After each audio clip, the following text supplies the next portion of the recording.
Have you ever wondered why socialism seems to be, well, everywhere these days? It's a question that keeps popping up, especially when you look at younger generations. Well, to get some real answers, two pro-market economists decided to do a little field research of their own by going undercover. Now, you might hear that greeting and think of Cold War spy movies, right? But this wasn't Soviet Russia. This was the lobby of a Hyatt Regency hotel in Chicago. And it was the code phrase between our two economists as they were about to walk into the largest annual gathering of American socialists. So, just picture the scene for a second. You've got two guys who are deeply committed to free markets and private enterprise, willingly surrounding themselves with people who want to, abolish the whole system. It's kind of like sending two cat lovers to the Westminster Dog Show. But they weren't there to argue. They were there to listen and to understand. They didn't see this as just a weekend trip. For them, this was a mission, a full-on capitalist investigation to get inside the movement and really figure out what makes it tick. And this was the big question driving them, the central mystery they wanted to solve. After seeing how socialist ideas have played out across the world, they were honestly stumped by its growing popularity right here in the US. Okay, so they're in. What did they actually find? Well, their observations from the inside start to give us the first real clues, and they didn't have to wait long to find them. The very first thing that hit them was the crowd itself. It was young, super young. They figured at least 2/3 of the people there were under 35. And the next biggest group? Think 60s-era hippies. Our economists, who grew up in the 80s and 90s, said they felt like they stuck out like a sore thumb. And right away, they were just struck by all the contradictions.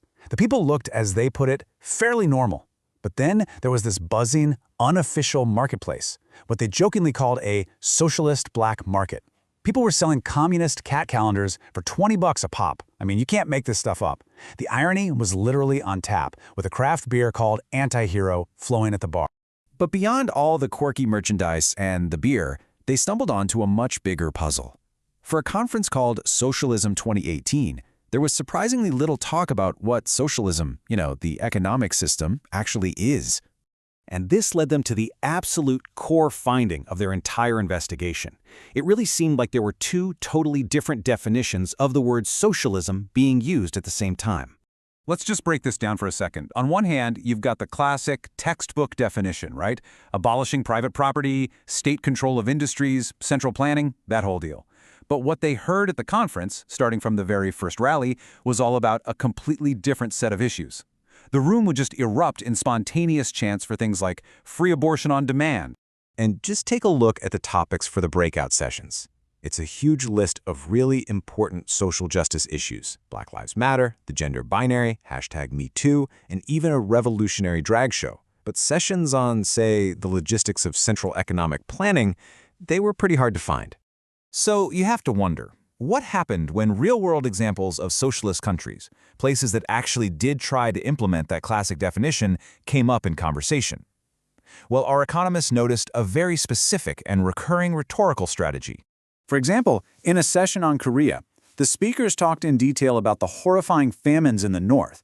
But according to the authors, they blamed the country's collapse on pretty much everything except its socialist economic system. There was apparently no mention of the massive contrast with the booming capitalist South. It was like the elephant in the room that everyone just agreed not to talk about.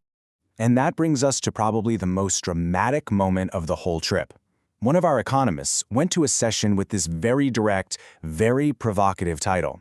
I mean, how is a room full of socialists going to tackle the absolute disaster in Venezuela? Well, this was the speaker's big punchline, and it was met with wild applause. Her argument was that Venezuela didn't fail because it was socialist, it failed because it was actually too capitalist. She claimed things like nationalizing industries and controlling prices had nothing to do with real socialism. For our undercover economists, this was the key to the whole puzzle. They saw a pattern. When a socialist experiment seems to be going well, it's held up as proof that the system works. But the second it collapses into chaos and poverty, the argument immediately flips to, oh, well, that wasn't real socialism.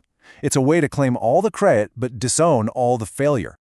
So, after all of this, the rallies, the sessions, the cat calendars, how do they finally answer their big question? What was the ultimate conclusion from their undercover mission? Here it is. This is their central thesis. For so many of the young people at that conference, the word socialism wasn't really about economics at all. It had been totally redefined. It had become a kind of umbrella term, a label for a deep, passionate commitment to a whole range of progressive and social justice issues. But the authors think there's a little more to it than just a changing definition. When one of them pressed a conference organizer, asking if people there actually believed in abolishing private property, this was the organizer's response. And it kind of hints at a bigger strategy at play. And this is the core of their warning. They believe that these social justice issues are being used as a kind of gateway, a slippery slope, to bring passionate, well-meaning young people into a movement whose final destination, in their view, is still the classic goal, the complete abolition of the capitalist system. In the end, their investigation suggests this is about way more than just a dictionary definition.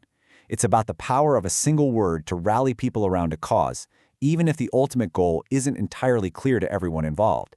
And it really leaves us with a critical question. When a word's meaning seems to change so dramatically, does that change the movement itself or just how it's marketed?